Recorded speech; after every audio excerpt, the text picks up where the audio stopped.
Hello,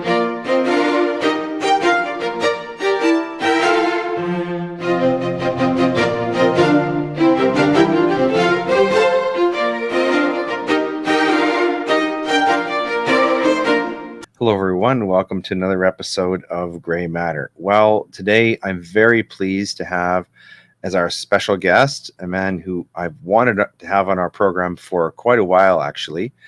He was kind or crazy enough to have me as his guest twice on his podcast, and very interesting, very engaging personality, man of faith. In fact, I've entitled this episode "The Evangelist." Hope he's not offended by that. I doubt that he is. We're going to talk about a number of really, really interesting topics, especially the work that he's been doing, and also some things that are of a political nature that we have talked about on this program, but from a different perspective. His name is Leighton Fontaine. So, before we get to him and do his introduction, as we always do, we're going to frame our discussion with some aphorisms. These have been selected in his honor, so I hope that he takes them in that way. None of these, there's no Stalin or anybody like that in these, Leon. The first one is from Martin Luther, who is quoted as saying, "To be a Christian without prayer is no more possible than to be alive without breathing." Secondly, from another Christian writer who's often quoted here, C.S. Lewis, who once wrote that regarding the debate about faith and works, it's like asking which blade in a pair of scissors is most important. Next, from Reinhold Niebuhr, again, a theologian who is often quoted here, famously wrote, "There's no cure for the pride of a virtuous nation, but pure religion." And lastly, from the good book, the Gospel of Mark, "For what does it profit a man to gain the whole world and forfeit his life?" That's Mark 8, verse 36. So who do we have on the program today? Leighton Fontaine. Who is Leighton? Well, Leighton has a powerful and practical teaching style that keeps his audience coming back for more. Using the Spirit contemporary style he has made famous, Leighton empowers people to be led by Holy Spirit in their everyday lives. Leighton and his wife Sally enjoy hanging out with their growing family. They have 5 children and several grandchildren. So, Leighton has studied and lived leadership for over 35 years. His early training as a paramedic forged his desire to help people of all walks of life, physically, mentally, and spiritually. And for the last 3 decades, he and his wife Sally have done just that from their home base of Springs Church in Canada, one of the country's fastest growing churches. Leighton's innate ability to look at any situation and recognize what needs changing has made him a much sought after speaker and advisor for churches and corporations around the world. He's helped turn failing organizations into thriving and influential global platforms. Leighton is an author, TV host, CEO of the Miracle Channel. We're going to talk about that. That's Canada's original Christian TV station, founder of Spirit Contemporary International and the Corco Plus streaming service. He holds a Doctor of Divinity from Covenant Theological Seminary. As a proud Canadian, Leighton continues to pastor alongside his wife and his 5 married children, all of whom are actively involved in his ministry. And before we cut to him, we're going to show you a short video of Leighton so you can see what he does. The Bible also says wisdom is the principal thing. So it's important that you do your research and find out. Don't just kind of be an ostrich, put your head in the sand and say, well, I can pray this prayer and everything's fine. No, the Bible teaches us to use wisdom, to look into things. So we've looked into a lot of things for us, our family, Sal and I. We've checked into ourselves, done our own research on what we think about things like vitamins, minerals, chiropractors, doctors, drugs, drugs, vaccinations. There's such a controversy over everything today. And you know what? You're not going to be able to just figure it out even by just doing research, I found. But as I just did my due diligence, checked into things, found people who were qualified, what they say about this, what they say about that. Then as I've gathered all this information, if I can't find out a clear, distinct, winner on which side, I go by what I sense in my spirit. Some call it a gut reaction, but I want to challenge you, besides that prayer, don't just sit around and say, well, I believe this. It doesn't matter what you believe about gravity. If you jump off a building, that principle affects us all. So there we have Leon talking about in the context of COVID-19. But I think he's going to agree with me. This is consistent with his style of ministry and his style of teaching. So Leon, thank you very much for being on the program. It's a pleasure to have you here. Hey, it's good to see you again. We have good conversations, you and I. Yes. You're mostly responsible for that.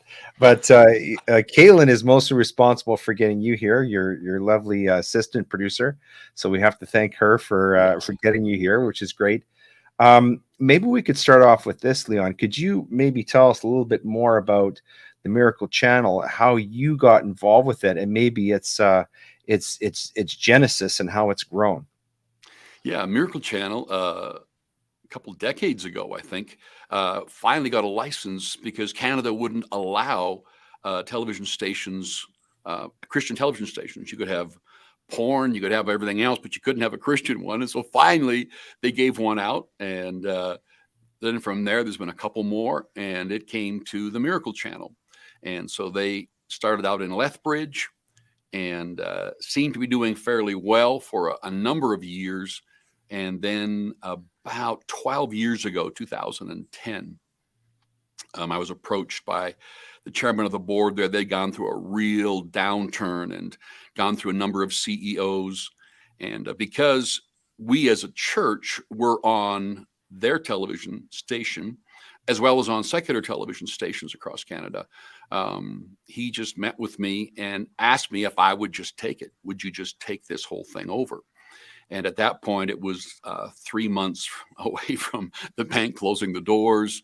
It was in real trouble. There was just it was not going very many places. So we did. We thought about it. We looked at it, and we dove in because leadership is a big issue for me. It's something that I just really have dove into.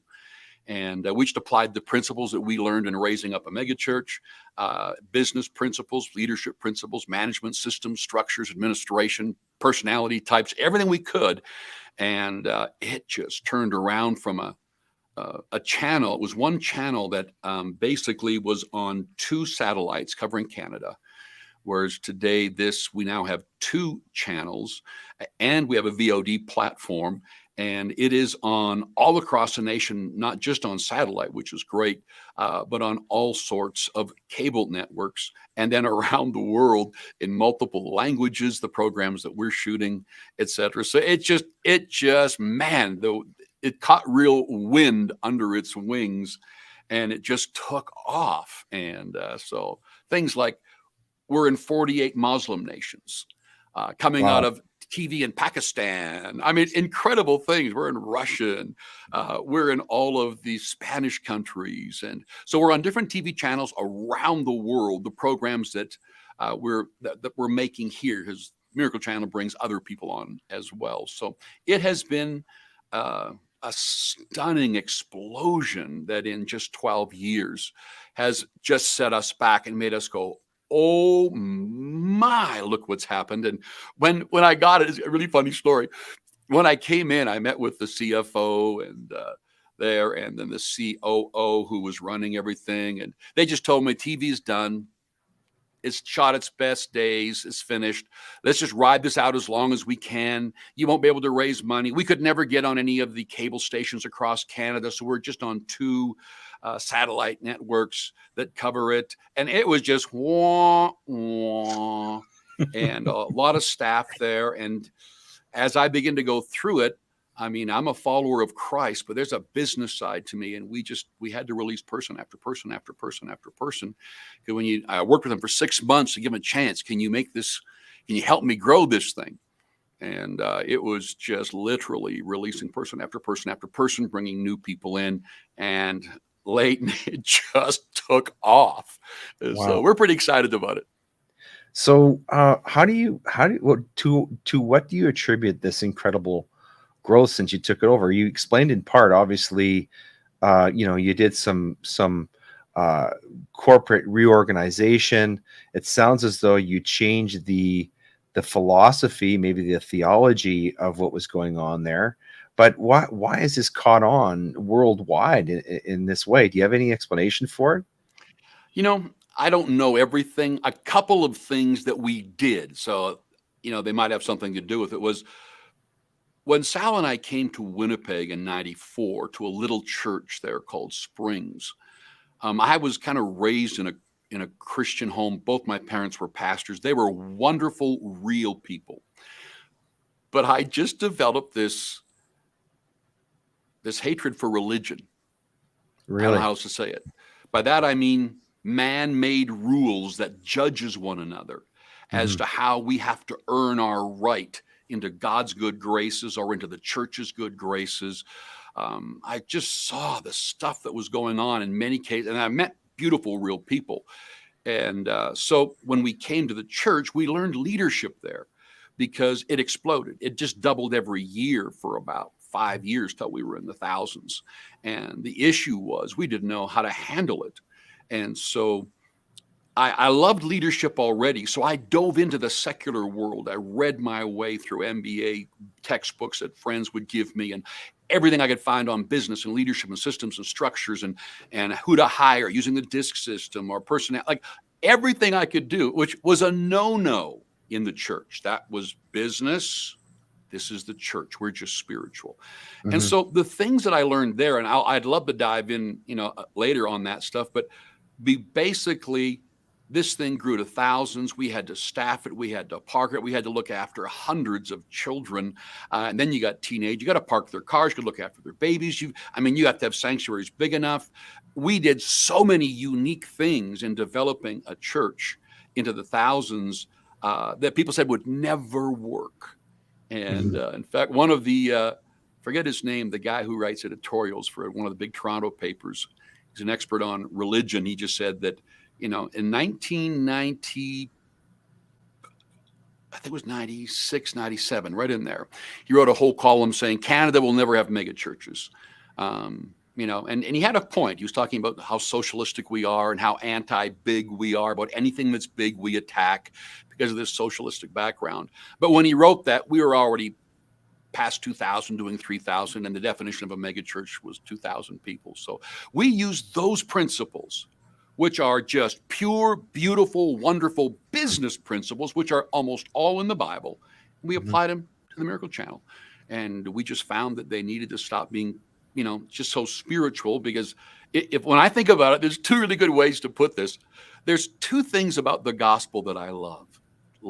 The first is the person of Jesus. People will tell me I hate organized religion, but they'll always say, but I really like the Jesus guy. He's pretty cool. And so, knowing Jesus is the key to your spiritual life and eternity with him. But so the people who are deep into the Jesus and being born followers of Christ, they forget sometimes his principled side. The Hmm. Bible is so full of principles. So I was in love with Jesus, this incredible, God.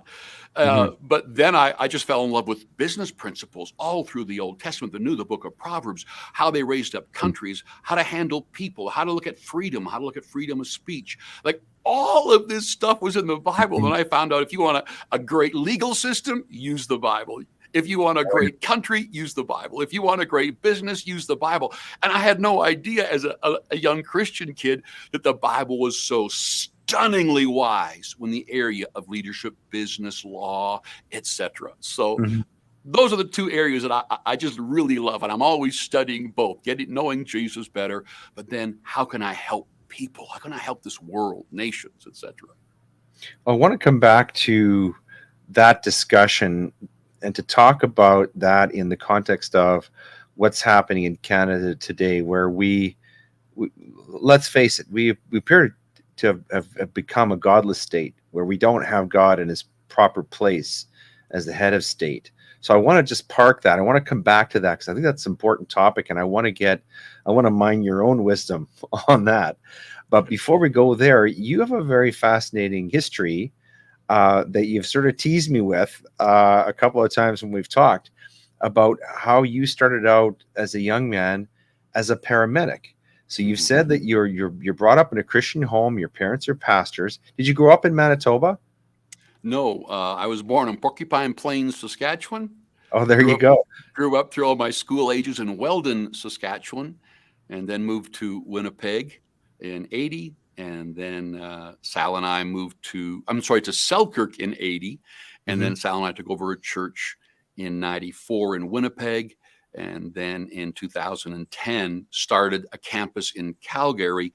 And so I go back and forth every week raising up the campuses. And we've Mm. got buildings and things in different cities. So it's pretty cool. So how did you become a paramedic? What was that period of your life? Was that a time when you had maybe turned away from you said when you were sort of turned away from the church and thought you might get into some different type of secular vocation? So how did the paramedic career come about? Because I know that you Yeah, talk about that, and that seems to have been a very important influence to you in your life in terms of it forming was. your vision for what you were going to do in your ministry. It was. My mom and dad were amazing. Like, you know how everyone blames their mama for something or their dad or how they were raised? I have no excuses because my dad and my mom are two of the most strong, happy, loving, Christ-like people I know. And so I was raised in an amazing home and enjoyed the Word of God. Had a real problem with people when people in church would try to bring religion or fight or gossip or backbite. In my teens, I began to hate it. I'll never pastor. Hmm. And so when dad moved to Selkirk, I followed them shortly after and I got a job working in a hospital. And there were no paramedics in Manitoba. And they chose this ambulance group in Selkirk as their first paramedic pilot project group, working with the doctors in the emergency, being trained by the doctors in the ORs, the emergency rooms, etc. Very hands-on. And so they asked me if I'd like to apply as I was working there in materials management. And so two things that really happened was the first was I knew that some people had really painful lives, but I had no idea till I started picking up raped children and disfigured women and murderers and a drunk killing his own family and not realizing it, and just the grief, the brokenness, suicides, a 12-year-old suicide, a 7-year-old suicide, just the things that go on. And I just realized how much people needed to know how special and wonderful they are when the world has treated them like garbage, Hmm. and they start to believe that. So that really opened my eyes that the church does have an answer, but not religion. When I use the word church, I mean followers of Christ, and churches that would really pursue Christ have an answer, but Hmm. not religion. Religion was awful. So that was the one thing. But the other thing that really hit me in these dual tracks was I had to learn leadership, because Hmm. when you came to the scene of an accident, if there was 5 bodies laying on the road, we had to learn to triage, which means we had limited resources, and we would take we had triage tags, and there would be 4 colors on them: black. And if I tagged somebody black and I was the first guy on the scene, that meant no one touched him. Even if he was breathing, nobody touched him. You touched him last. There was no hope. This guy's going to die. Hmm. Red, you always went to a red tag. That meant that he had just a short time to live. He was bleeding out. He had broken back, very badly hurt.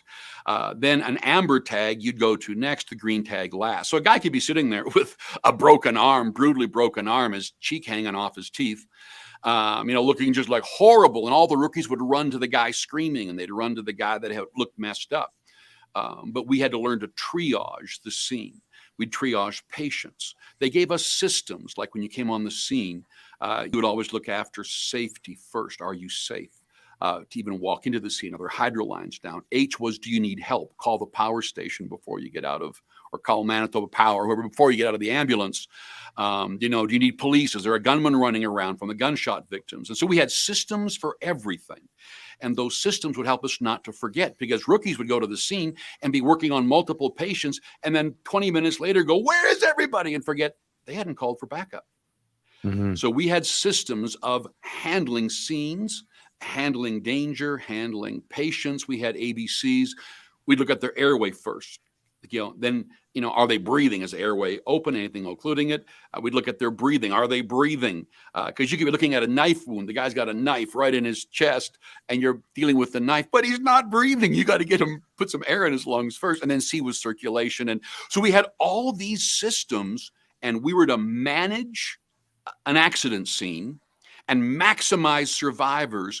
And you ran into screaming and lights and sirens and a mom upside down in a car with a dead baby in the water, and she's screaming for help, hanging upside down. You come into things, it is not a cute little classroom. You had to get very good at minimizing every emotion and walk in there and maximize the survivors. So I loved it. That's where I first really learned leadership. And if we went to the scene of an accident and there were patients there that were the most important, the head of police and the head of fire would submit to the person in charge of patients, which was me when I was supervising there. If there was danger because a guy's running around with a gun, the police were in charge of the scene till they got rid of the danger. If there's down power lines or fires, then the head of the fire would be in charge, so we could so we had really unique systems to deal with this. And I brought all of that into the church when I came in there. And how do I help people? How do I, find people? What systems do I put into place? And I just took all the things I'd learned there and I tried to morph them into helping real people rather than just preaching at them. We talked about this a little bit when I was interviewed on your podcast, which we're going to talk about. But wouldn't it have been great if Dr. Deanna Hinshaw would have had someone like you as her advisor? Because what you just described, this rationalization of resources, is exactly what the governor of Alberta failed to do. And so many people died as a result. Yeah. And so many resources were not only wasted on people who didn't need them, but now with what we're learning about these vaccines and the risks of them, many people, younger people, have been exposed unnecessarily to risk of serious bodily harm and even death, because we didn't do the type of rationalization that seems to be fundamental to all crisis situations, right? What you're talking about there, that accident scene you just described, that could be, as you said, you could apply it to a church situation. We've had similar situations, not to the same degree as your accident scene, but in a law office. Every time I come into the office, I've got to prioritize my day. Some things are really, really urgent. They've got to be done right now. Others are important, but they can wait. But we didn't seem to have any of that through the COVID file, did we? You know what? When you look at this issue of, I like the word triage because it makes people think a little bit differently, but it's leadership and it's prioritizing it. When we'd go to an accident scene, all the rookies would run to the screamers. I never even looked at the screamers because they had an airway because they can scream. They're breathing because they can scream. They haven't bled out because they're conscious and they can scream. But every bystander and every rookie would be going to the person shrieking and screaming because they got a busted jaw or they've got a broken arm. They're in pain. They're scared. And it was often the quiet people sitting there dying with a pneumothorax or unconscious or standing with the crowd. And we call them walking wounded. They'd be standing because they got out of their car and they're standing there and they've got a bleed in the brain. And we'd take off if you didn't do this right. You'd take off thinking you had all the patients and he was standing with all the people. And so leaders so as I begin to apply, that's where I first learned leadership. Then I began to read my way through all kinds of business leadership, everything I could. And it really is true that, a leader has to look at, it's like the Titanic captain. On that fateful day, he had a lot of issues. The cooks had burnt the roast for all the people, and they hadn't wiped down the salt on all of the decks. And there's problems with the band. They're not going to be able to do their 5 o'clock, and there's icebergs in the water. And what's the priority here? Because if you do not work with the priorities and you don't properly diagnose the priority, the patient dies. People die. How many people died because he didn't give a priority to the icebergs? And so when you talk with great leaders, okay, and there's great leaders like the head of an emergency room when they come in, and paramedics, ambulance, fire. These people are so trained to walk into a situation and they just read it. They just read it so quickly. It's second nature. And then for them to watch any leader that goes down to problem number 11, they kind of go, what? And that is not a leader. And so leaders are found out very quickly. And the cost is huge when we put people who are not leaders and with no training or understanding, or they don't care. A leader has to be, I like what Jesus puts it, that a leader has to be not self-centered. It's not all about your next term. It's not all about your next paycheck. It's not all about, depending on where you're a leader, like government or business or education, tenure. Everybody looks after themselves. And if you're in a leadership position, the very first thing a leader should do is it should be a servant leadership, which is a secular term as well. Robert Greenleaf wrote that great book on servant leadership, that a leader is here to serve the people with that leadership gift. And when they serve themselves, you see, people talk about influence and manipulation.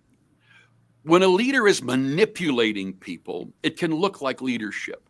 But a leader should influence people. And often the only difference in the techniques is motive, but you find out pretty quick. Well, I want to come back to talking about leadership and also the concept of freedom, which I know is very, very seminal in your church and in your ministry. But before we do that, I just want to cover off and talk a little bit more about the Miracle Channel and its mission statement. There's a statement of faith on the Miracle Channel. Would you like to explain about that I found on the website? Because I thought this was really Read it for everybody, and then I'll go for it. It says this is a statement of faith for the Miracle Channel. It's not a requirement that the statements within this document directly mirror an employee's statement of faith. However, it is the basis for the programming and production that Miracle Channel produces, and employees are expected to be familiar with the statement of faith and a thorough understanding of its concepts or its contents. And essentially, what it talks about is pursue Jesus and find life. And it talks about, the beginnings of the church or of the channel back in 1996 from a small signal in Lethbridge. And it's grown into a TV station with multiple outreaches, bringing hope to Canada and the world. And as you described it, Canada's first and still the only all-Christian TV station. And it names some of the pastors here: Joyce Meyer, Dr. David Jeremiah, Joel Osteen, and local pastors in Canada, just a few of the lifelong friends you'll become familiar with on our channel. And here's the key thing, I think. One thing you should know: in everything we do, our goal is to share the truth about Jesus to people so they can experience his love, joy, hope, peace, and victory. And it's all funded by donations from people like you. So when I read that, it seemed to be that was sort of foundational to the concept of the channel and its ministry. Did I capture it, or is there more there that you want to talk about? No, I think I would add this to that, because the ministry has schools, television channels, churches, all under one ministry. But we have this culture that we call LAF, L-A-F. And it is a perfect look at Jesus and how he treated people, so that people should be loved. And by that, I don't mean any emotional, I get goosebumps when I see someone. It means you value people. Even when you disagree with them, you value them. And then A in LAF is you accept them the way they are. And here's where people mess up. In order to change someone, you have to judge them. And Jesus tells us to not judge them. Don't judge the heart.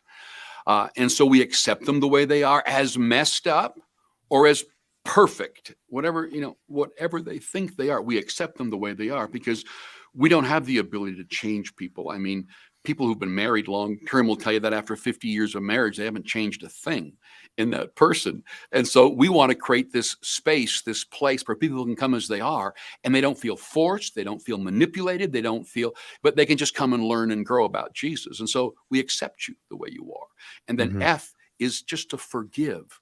That when people don't learn that forgiveness is the greatest gift you give yourself, that when someone has hurt you, offended you, broken you, done something to you, that when you are offended and you do not forgive, the pain is all yours. It doesn't do anything to the person that did something to you. And Mhm. so learn to be unoffendable. It's not a word, but it's a great concept. Unoffendable, so that you don't want to give up your joy, your peace. You don't want to give up the great life you've got by spending the rest of your life offended and angry and mad and looking for vengeance against someone. So this LAF is who Jesus was. I mean, when you read about Jesus, and I mean, a woman's caught in adultery, she's dragged in front of him by all these religious people, and they're trying to trap him. And he was so cool when he said, "Let anybody here who's without sin throw the first stone." Mhm. And they all dropped their stones. And what was kind of funny was that Jesus could have thrown a stone because he was without sin. They all Mhm. left.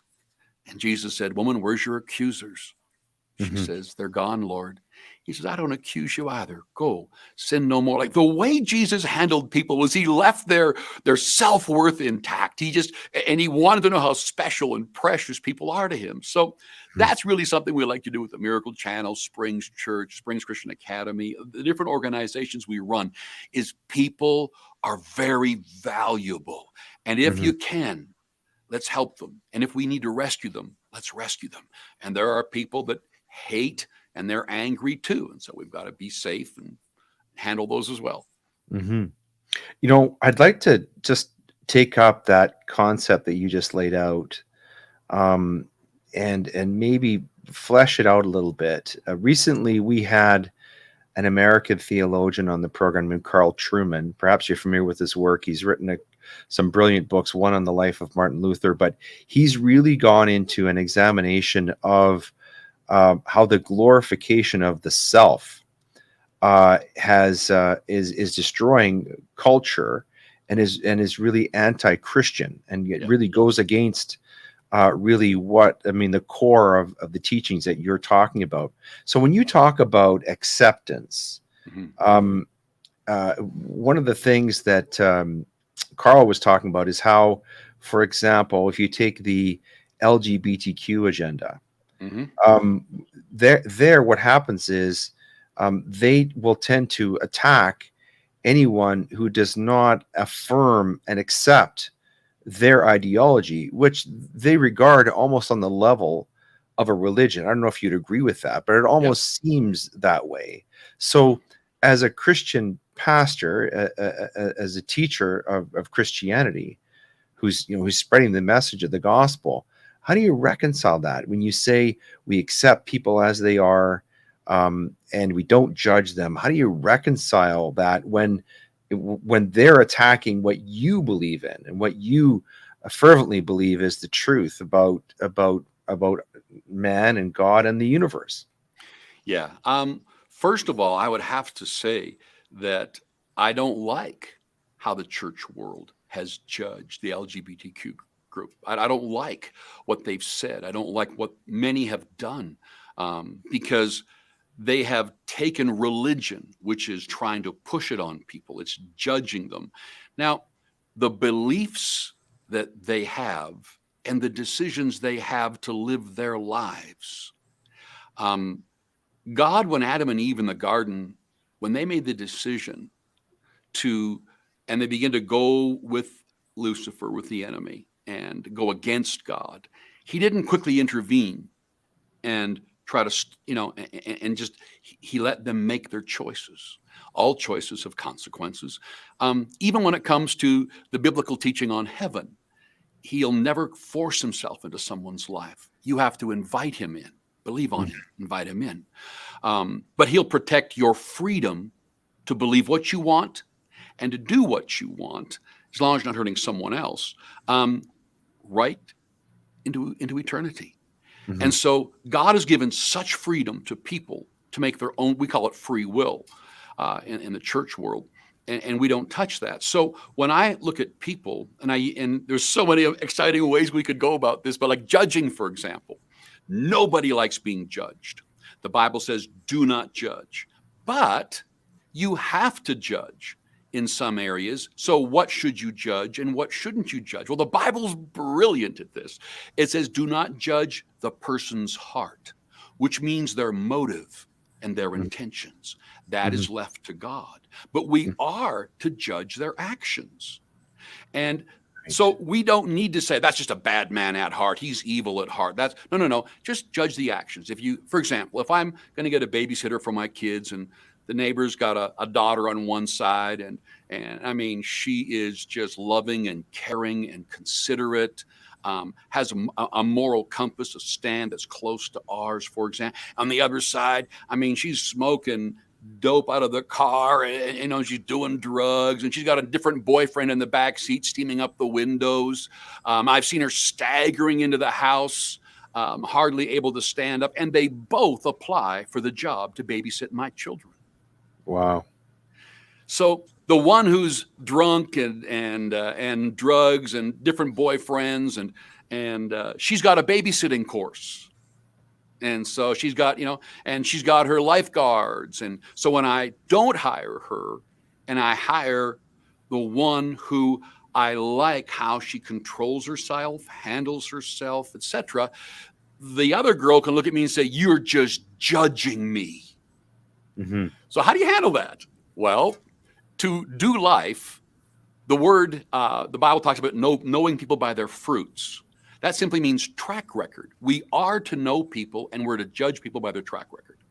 So I'm not going to let, you know, her with my baby and you know, my little 3-year-old or, you know, years back. No way. They're too precious to me. And then if she's going to teach them things and they're in their teens that I disagree with in my beliefs. And so every person who hires somebody judges their track records. You look at it, you go through it, and you have to before you hire people, or you would be a very foolish person. But you do not judge the heart, meaning your motives. That's a bad person. That's an evil person, etc. And so this is where Jesus gives us a really easy way to handle that. And so that judgment is something we've helped our church and our ministries understand, is that we all have freedom, and those freedoms rub against each other. Like I've got a freedom of movement, but one of your freedoms is to own property. So, you know, my freedom to travel, when it bumps into your ownership of property, we need to figure this out. But I love the fact we've got all these freedoms. So we've got laws and things to help us to figure out that our freedoms don't rub against and hurt somebody else. And, you know, so there's a big difference between justice and law. And so when I look at people and I go, you are free to come in to our church, to be a part of the things that we do. And we value you as a unique and an incredible person. We accept you the way you are, recognizing that you get to choose the life you want. You get to believe what you want. You know, if you don't believe in gravity, you still get to believe that. Now, gravity will still affect you. And one day playing soccer on the top of a 15-story building, you're probably going to fall and you're going to die because your belief that gravity's not real has no impact. But I will champion the cause for you to be free to believe what you want and to live out your freedom. So when I say I accept people the way they are, that's cool. But I also accept that back. And so I'm saying, I value you the way you are. I accept the way you want to live, the things you want to do. But if it rubs against my freedoms and raising my kids. And then we have a problem now, Okay. because now I want my freedoms as well. And so Jesus did not say to give up our freedoms. No. And I know that there's duties and responsibilities to make freedoms work. And so this laugh really helps a lot of people when they come in and they look at me and say, well, you don't think I'm less of a person? Oh, I value you. Yeah, but I think completely different about you sexually. I think different than you, this area, that area. I'm so different than you. Cool. You want to grab a coffee? Hey, you free Saturday? Let's go golfing. Let's go golfing on Saturday. You see, I don't meet people and get to like them based on how they have sex. I meet people and just like them because of their personality and how Hmm. much they accept me and allow me to have free. And we get together, the conversation's just going everywhere and laughing. There's so much in common that human beings have. Hmm. Why do we pick on these things? And so we accept people the way they are. And So is that sort of striking at the core fundamentally of what Spirit Contemporary is all about? I know you talked a little bit about it. It's not a. It sounds as though your church is non-denominational. Sounds like it's a welcoming community. But what are the other core characteristics or fundamental beliefs that make up Spirit Contemporary? well, the term Spirit Contemporary wasn't a change from beautiful, wonderful biblical doctrine. And so we didn't know what to call it because people were coming and loving it. And we just said, we want to be spiritually alive because it's Jesus that brings life. Now, the letter of the law, it kills. You try to follow the Bible without a relationship with Christ, and you're going to be in a lot of pain. You're going to cause people a lot of pain. But once you know Christ and you have a relationship with him, he changes you on the inside. And then when it comes to, but I went off topic. What was your question again? Go for it. Well, I was just asking about Spirit Contemporary, but Oh, right, Spirit Contemporary. what you just said just sort of reminded me of the quotation from Martin Luther that we started off the show with, where he was saying, trying to be a Christian without prayer, is like trying to live without breathing. And that's really what you're talking about. If you're Yes. just focused on the Bible, but you don't have this personal relationship with with Jesus, then really you're living outside of God's grace. You're not connected to all of that power, all that mercy, Yeah. all that faith, So right? that's the wing, Leighton. On one side of a plane needs two wings. So the one wing was being spiritually alive, knowing Jesus, a relationship with him, knowing his word, because it gives you great principles. Now, the contemporary side was being relevant to whoever we're talking to. So if a Mhm. Christian, invites a plumber to her house, and she's just gung ho, and she meets him at the door, and she says, "Praise the Lord, glory to God! Aren't you glad you're washing the blood of the Lamb and you're righteous and sanctified and saved?" And the guy's looking at her like this, going, "Is she killing sheep in the backyard? What's wrong with this woman?" Because she has no ability to speak his language. Mhm. And so it's not just the different languages of the world we must be good at speaking. We must be good at speaking the language, how many dialects of Canadian and age groups. And so it literally means that we should be able to communicate in their language. Like we use the word sin. Here's a good example. Now, Mhm. anytime the person hears the word sin, they think if it's sin, you go to hell. Well, Mhm. that's not actually biblically true. The word sin, hamartia, which is most often used in the Greek, means to miss the mark for God's best. So Mhm. when I talk with people, rather than using a word they don't understand, I explain it. It's like the guy who met a new lady and he wanted to invite her out. He goes, "I'm going to take you out for a picnic." She goes, "Never." And he goes, "What? What do you mean never?" Well, when he thinks about picnic, it's a blanket beside a little stream and a beautiful tree over top. And I mean, he's got a bucket of chicken. He's got his head in her lap and she's feeding him chicken and the birds are tweeting in the trees. He's got this picture. The word picnic is so romantic. Now, when he says picnic, she sees mud on her designer runners. She has got like poison ivy all over her arm. Sap is dripping off the tree into her hair. And I mean, so the word picnic means two different things. So Mhm. most people don't take the time to connect. So one of the things we tried to do to be spirit contemporary was to take a lot of the principles of Christ that have not been upgraded into modern terminology. We're not changing them, they're just modern terminology.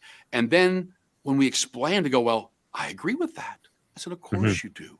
You know, to miss the mark for God's best.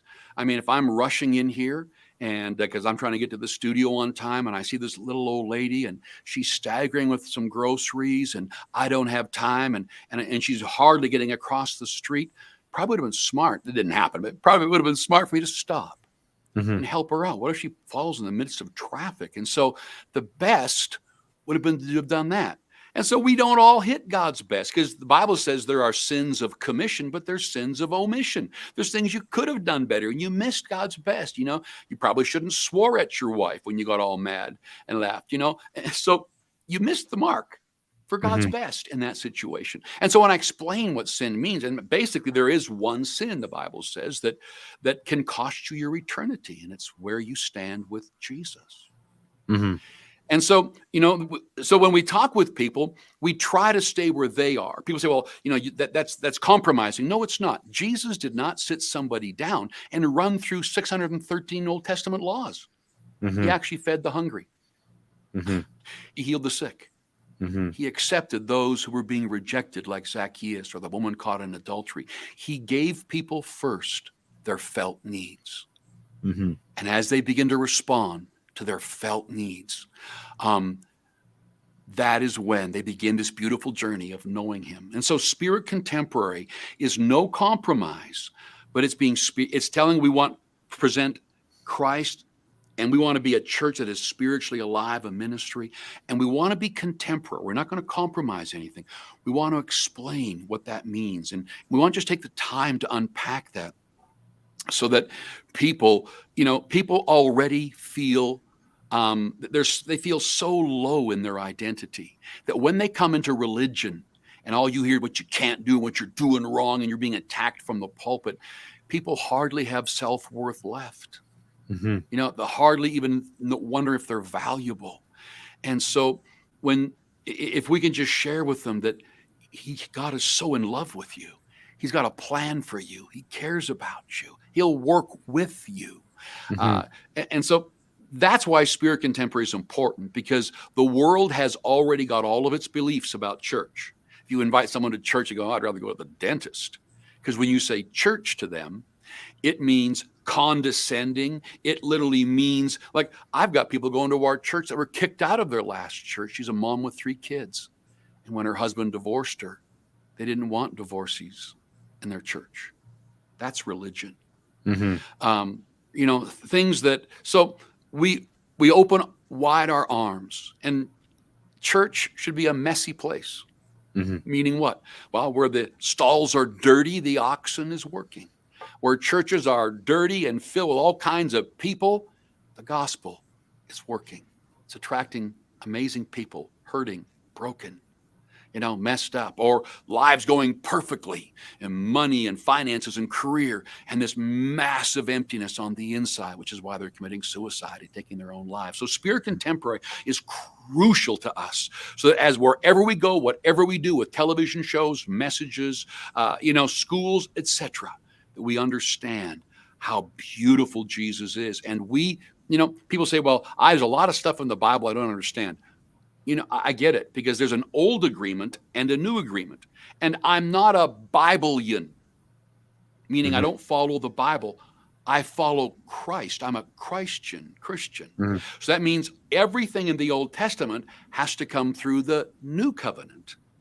As you look at it. So I'm not following every verse in the Old Testament if the new covenant has superseded some of the wrath and the tough looking stuff in the old agreement.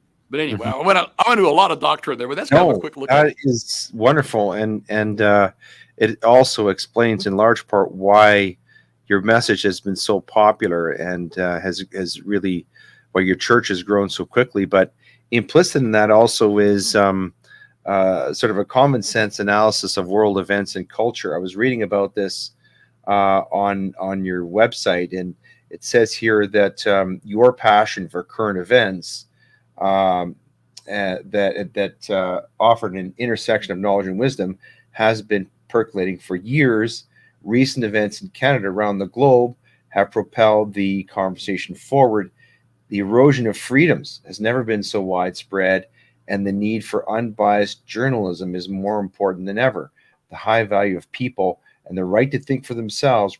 We're talking about your podcast now. That's our segue. Return to Reason endeavors to present the whole story so viewers can make fully informed, wise decisions to bring positive change to their lives, communities, and to the nation. The time to act is now. So could you explain how Return to Reason fits in with the concept, sort of hand in glove with Spirit Contemporary? Well, as a pastor, I loved teaching people about Christ. He heals the brokenhearted. You know, he brings you into his family and he adopts you into his family. He qualifies you for all of the promises that used to have ifs on every one. He's so in love with us. He's got a plan for our lives. Everyone is gifted. Like, I love that kind of teaching. Then when COVID hit and I begin to go, I'd like to make a decision here, but no one's telling me anything. And I'd like to know. I recognized that using the television network that God had given us, that we needed to help people get the whole truth. Because the Bible teaches how to get wisdom.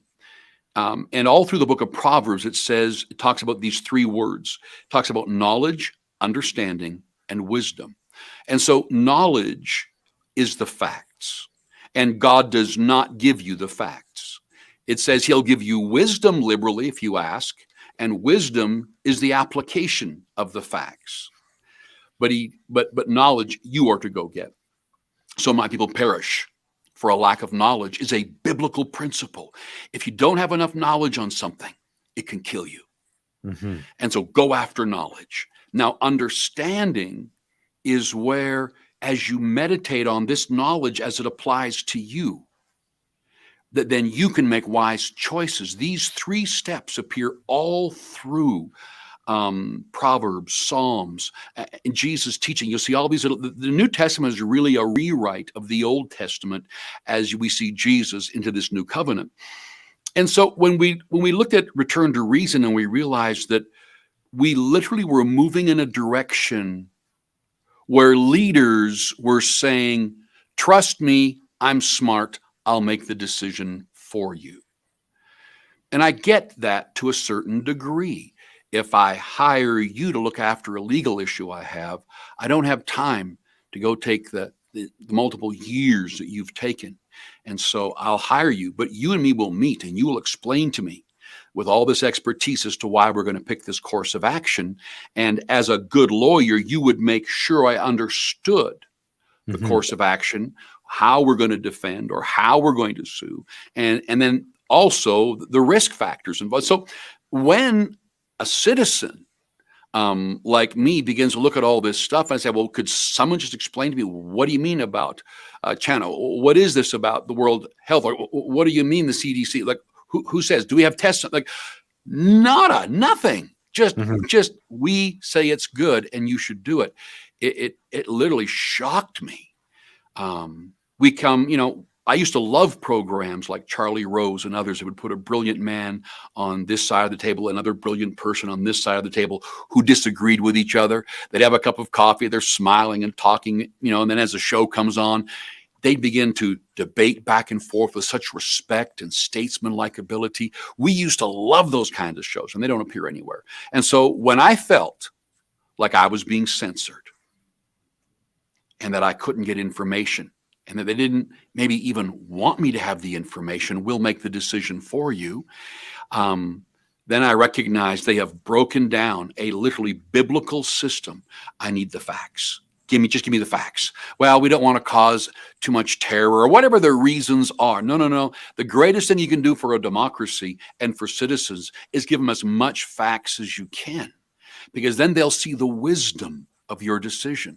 Or maybe you can engage many of the brilliant people who are citizens and have degrees and experience in the process. So that's why we started Return to Reason. It was just, we've got to return to reason. And so we tried to grab topics, and and we wanted to just produce more information, because people who spoke up, who were experts, were just getting taken out. Losing their careers, their jobs. I mean, the woke issue of canceling them out and destroying them, making them look bad, lying about them, which they tried on me too. Good Lord. I had my turn. I had my turn too, Leon. Yeah, you had your turn too. And you know what? High five. If you just hang in there, most of the stats say that if a cancel culture takes you on and you just hang in there, that the bottom line on the bottom dollar is you're going to come out the other end. But in almost all cases, I mean, I watched all sorts of religious figures and business get up and just apologize for stuff they said once they believed. Then they couldn't believe how much they were being affected to stand up for what they believe. And now they're apologizing for it. And so many people are going, if you're going to say something you believe, would you stand up for what you believe? We're in a free country to do that. So return to reason was to not try to take any political side. And it was to say to people, I'm going to get you as many facts as I can get you. I'll bring in some experts. I'll wade in with a little bit that I've learned about leadership and this process of how do you make wise decisions. And I just got excited about it. And I mean, it just took off. People started sharing it with their friends. People would write us and send money to keep the program going. Say, I'm an atheist, but I love what you're doing. Here's a check to keep Return to Reason going. Because it wasn't a religious show. We weren't trying to get everybody to say Christianity is the way to go. All we were doing with the Return to Reason show was to say, we're going to try to gather the information maybe you haven't heard, or maybe if you've heard, it's been changed. And we want to just feed you the information so that you can take some time to think and meditate on your family, your health, your career, your Canada, your freedom, your etc. And then you can make the decisions. And so we try to do it in a way that treats people as brilliant people who can make wise decisions for themselves. And people just seem to love this show. It is tremendous. And I know that throughout many of the episodes, there's a broad cross section of guests. I encourage people to check it out. But one of the things that you were critical about, and I think you've explained why, are these non-pharmaceutical interventions, these lockdown measures. But I think you've explained the reason why you were questioning them is because, number one, you couldn't see the factual, rational justification for them, and they offended what's obviously one of the core principles, one of the pillars of your church, which is personal and religious freedom. And these were all being interfered with. Do I have that right? That was a big part of why you were so critical of the lockdown measures? Yeah, for sure. Even aside from Christianity, which of course is something that I believe we need a freedom for, but I mean, if they really would have had a brutal disease right out of the Congo that was just killing people one after the other, I'd have no problem working with government to say we need to keep people safe. Absolutely. I'm not going to use my religious freedom to kill people because this thing actually is so deadly.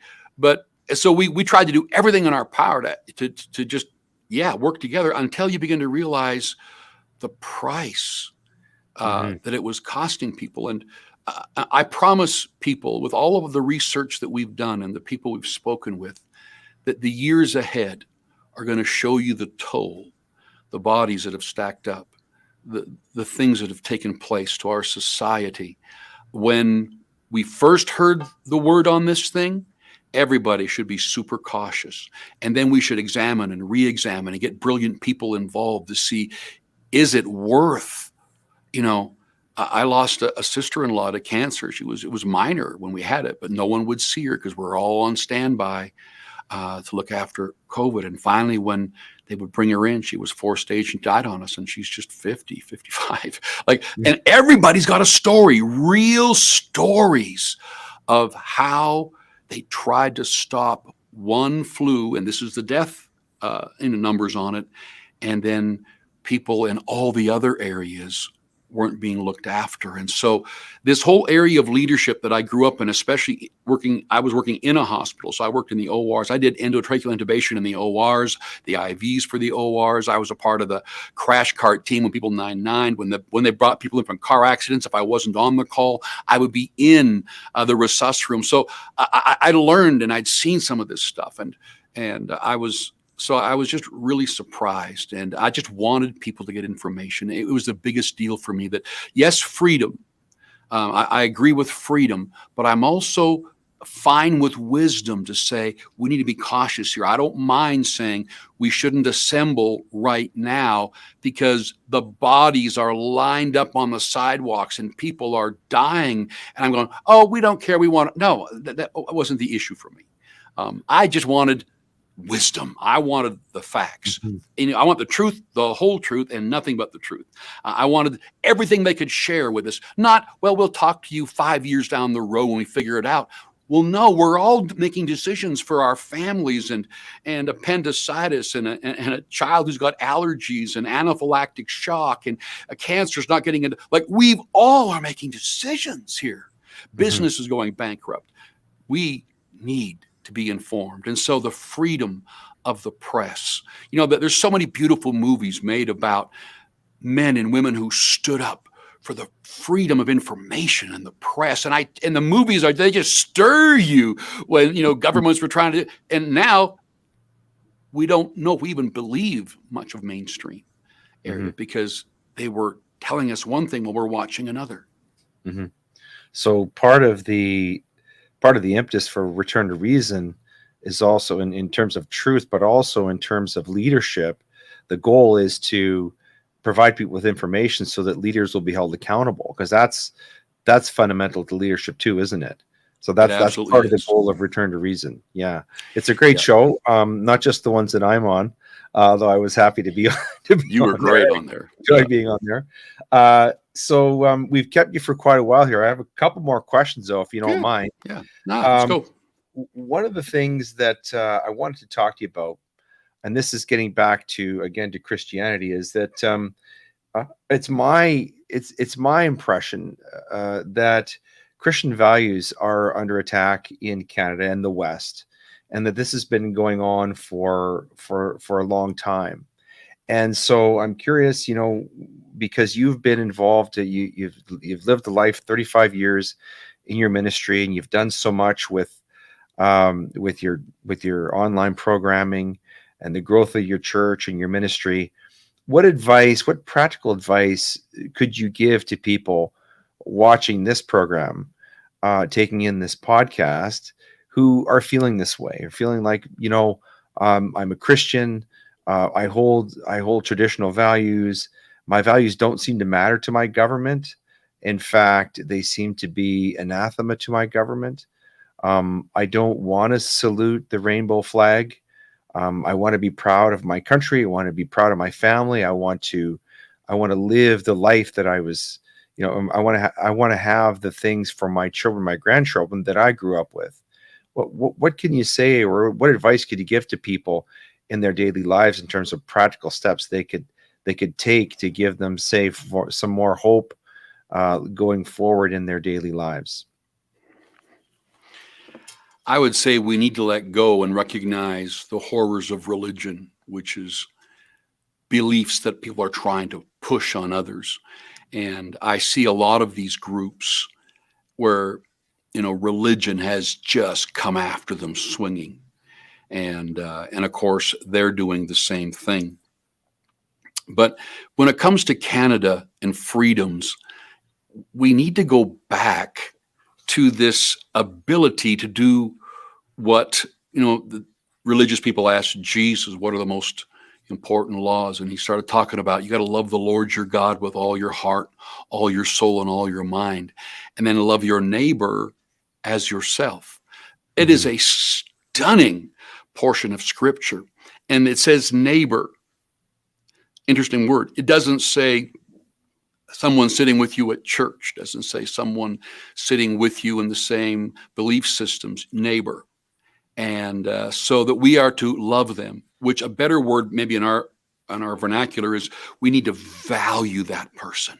Mhm. And so we love God. And the Bible says, now abide faith, hope, and love. The greatest of these is love.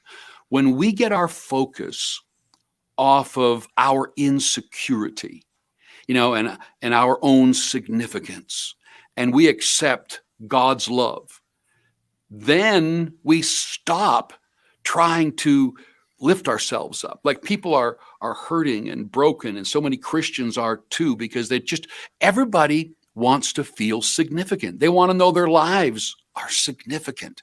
They want to know that what they're doing is significant.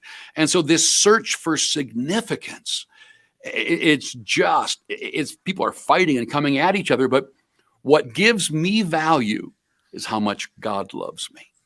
And once Mhm. I find my significance, God absolutely loves me. He thinks I'm amazing. He thinks I'm awesome. He created me. When in my mother's womb, he placed the gifts in my inner parts. Psalms 139:11 says, and when he's in my heart, my heart cries out, Abba, Father, Daddy. He is so in love with me. So he thinks I'm awesome. He knows I'm Mhm. not perfect, but he thinks I'm awesome. And so Mhm. there's my identity.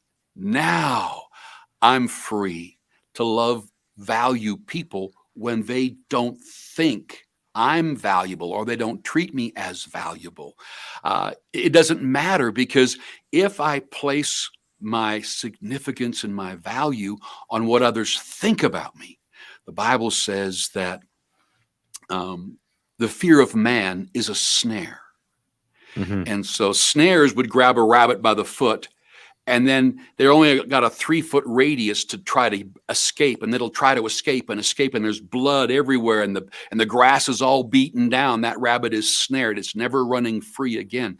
When you begin to care too much about what people think about you, and so you need to believe what I believe, and you need to celebrate me, and you better be there for me even if you don't agree with me. It's all because, where do I get my significance from, Mhm. my value? And so I love this issue of, if we can just go back to saying that I'm excited and I champion the cause of freedom, even Mhm. for people who live their lives in ways that I will not teach my children to live that way. It's Mhm. missing the mark for God's best in that area. And there's many areas that we all disagree in. Mhm. But we give this freedom to walk your path out. And now you must give me that freedom back. I think I literally have, the producers and the research people and all that who are working with me on this show, Return to Reason. We really feel like we need to educate people who don't even know what freedom is, or free enterprise, who don't even know why truth and the whole truth is so important. They need to know why huge government making your decisions will eventually hurt you. Like, I don't think people even know. And so we need all kinds of training programs and teaching programs, whether it's a TV show or, where we begin to show people, every emerging generation, again, knowing, why is democracy so amazing, so beautiful, and so, what about all these other forms of government? We all kind of went, but the sleeping giant has been woken up. Mhm. And people who thought that someone will look after it, and they're realizing it's not. And we need Mhm. to wake up, and we need to get involved, and we need to make sure that every generation, our children and our children's children, know what freedom is. And the Bible is just a brilliant book. I was chatting with a guy of another religion. And so I was catching a cab somewhere, and he was just talking to me excitedly about how we all serve the same God, and how interesting it is. And as he was just chatting with me about that, I just recognized that, I just lost my train of thought there, but let me see if I can find it, that we have the right to be free, but this freedom can't hurt the other, which is why we've got a legal system that we got to protect and be careful with, and got to use it Mhm. when we need it. I had a thought and I dropped it there, because sometimes you get too many thoughts in your head you want to say. No, I think we got it. I think the key one there that I got is that the sources of significance. This is what's your ministry is God. God is the logos, right? That's the source of meaning, and everything flows from that. Freedom, everything else that's good about life flows from that. And it also what you were just saying now about respecting each other. Of course, this is something that is very poignant as well, because we're so divided now because of the type of leadership that we're getting in this country. We're all fighting with each other, and of course, as you know very well, that is not what God intended for us. That is not our happiest. That's not our best state of being. And so, no, I get the message loud and clear, and it's easy to see why your message is so popular, even among people who aren't Christians. Yeah, well, I think, Leighton, that we have to admit that to keep democracy going and to keep freedom going, there becomes a complexity to it. Mhm. And it's not just, put any kind of leader anywhere in government or business or healthcare or education. Doesn't really matter. No, it's crucial. We need brilliant thinking people with acumen that can wade into this and recognize that every decision has consequences. It might be down the road a little bit. And so leaders are responsible for getting that information out there. And there is a complexity. Well, I want us to value that other person and to accept them the way they are and to champion the freedom they have to believe what they want. Then it still comes into, but what if these freedoms rub up against another freedom? Because right now it looks like a takeover where, you can't talk about anybody except a white Christian. You can attack them all you want. And it feels like a siege for those of us on this side of the picture. That's what it feels like. But what you're saying and what you're giving is a message of hope that, as Professor Truman said when he was on the program, he said, well, we all know how this ends, right? God wins in the end, right? So we shouldn't worry about that. But at the same time, we still have to live, we have to try to live our lives in a way that's peaceful, where we honor each other, right? Yeah. And what's interesting about the Bible is it says that the followers of Christ, I'm going to use that term because Christian has been just taken over by everybody. True followers of Christ should be salt and light, hugely influential in our world. And if you read the New Testament, which is the story of 12 itinerant evangelists bringing the gospel to the then known world, and you try to say every Christian has to be that, no. We are raising up kids, and the Bible's got tons of principles on the longevity of family, countries, how to raise up great countries, how to develop law where people are going to respect each other and live together. And so Christians, I'll make one quick point. A lot of Christians have end time doctrines that are defeated, that are wimpy, that are, Bible says that devil's going to win. We're all just going to hang on there till we get out of here. But that's not biblically accurate. It sells good books, all this end time stuff. But whenever he comes back, he's not going to leave me. But until then, he says, occupy till I come. And that word occupy means to trade and do business and rise up in leadership. And so the church is supposed to be the head and not the tail, above and not beneath. The light's supposed to grow brighter and brighter until that perfect day. There are so many promises to us that if we will follow Christ in a spirit contemporary way, even Paul said, pray for me in Ephesians 6, that I could explain the gospel the way it needs to be explained to people, to the Jew as Jew, to the weak as weak, to those with the law as with the law, to those without the law as without the law. His whole thing was about, how do I explain Christ to people rather than a canned gospel with all the do nots? How can I share him in that way? And if we all can become truly spirit contemporary, which is what Jesus was, everywhere he went, everybody liked him except religious people. And then he called them whitewashed coffins.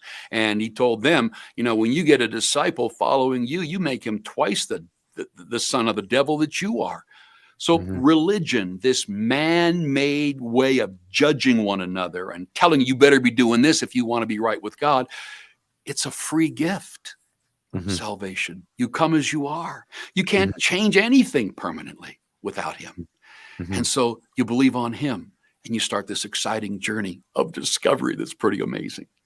Brilliant. Well, that that's a great place to leave off. We've kept you for quite a while here. We're very grateful for your time. This is a part of the program where we do something called the reading list, Leon. So what I'm going to do is, if you don't mind, I'm going to go first. I'm going to talk about a book. I'm going to recommend a book, and then I'm going to give you a couple of give an opportunity to recommend a couple. I'm going to recommend a book, but then two resources that will be familiar to you. The book I'm recommending is called The Screwtape Letters. I don't know if you've ever read this. It's by C.S. Lewis. It's a wonderful story. It's a classic religious satire, and it what it does is entertains readers with a sly and sort of ironic portrayal of human life and foibles from the vantage point of Screwtape, who is a highly placed assistant to our Father below, meaning Satan, at once mildly comic, deadly serious, and strikingly original. The essence of the story is that Screwtape is an apprentice demon, and he keeps his job is to corrupt this one person, and he keeps screwing it up because, fundamentally he has this essential goodness that prevents him from being a very good a very good demon. And but it's a poignant story because a lot of the things that Screwtape is being told to do by his master are going to be very, very familiar to people who've lived through the era of COVID and government, and excessive government. So that's my book recommendation. And then there's a couple here that will be familiar. One is called Devoted with Leon, which is one of your publications, and also the other one of yours that's called Supernatural Promises: Meditate, Connect, Transform. So recommending those to people. And so over to you, Leon. Do you have any recommendations? First of all, are there any places besides your website where people can find you? We're going to show all these links, but are there any other places where people can find you and can learn more about your church and about your ministry? I think if they go to leonfontaine.com, the website, it'll take them from there to wherever they want to go. And the social media is in my name too, Leon Fontaine. But you're talking about books. There's, some of these old books that a lot of times people will buy a book, read the cover, the first chapter, or the last page, and they feel better having owned the book. And so we've got big stacks of books we've bought, but Robert Greenleaf, I believe it was his name, on servant leadership. Mm-hmm. For anyone who's just saying, I want to teach my kids leadership, so they are it and they recognize it, is a brilliant look at how to raise up a great country, great organizations. I think that you would really enjoy that. I'm going to buy that one and send it to our prime minister. And the book you mentioned that we wrote on the Spirit Contemporary Life, Right. I should explain it because the title, it is a book that takes a new look at following Christ. And it shows all through the book the supernatural help of God that helps you in business, health, relationships. So many people, even Christians, will, they're trying to serve God in their own energy, and then they have an emergency. Now they're screaming and praying, God, help me. And I was trying to show them that Spirit Contemporary Life is each day in prayer and just simple reading his principles and watch his power, because the word miracle is it means then you wait till you got an emergency. But actually there is supernatural ability that God gives us to be a parent, to be a husband, health-wise. There are prayers. And then in fact, let's go this way. Your life continually will have him helping you once you see, and just some of the miracles and the things that I learned in that book. And it goes right from my day of being a paramedic to a pastor, some of the things I learned about handling money and doing business deals and the buildings and the stuff that we've got, just being a parent, God's help in all these areas, because people they're just crying out. They're broken on the inside. Where do I go from here? And I think it would help them. Can people also tap into all of the episodes of Return to Reason by visiting your website? Yeah, it's on leonfontaine.com. Also, returntoreason.tv has just the Return to Reason stuff, and they can get all the interviews. And one of the things I really appreciate is just the staff that we have that do the research. And then Frontier Public Policy Group came along, and we started talking, and they're working with us as well. Brilliant men and women. So they can, we just ask them, check this out for us, sign off on this. And they've been an amazing help to make sure that, and then people everywhere that help us out, that we have access to information and stuff. So yeah, returntoreason.tv. We'll get them all out.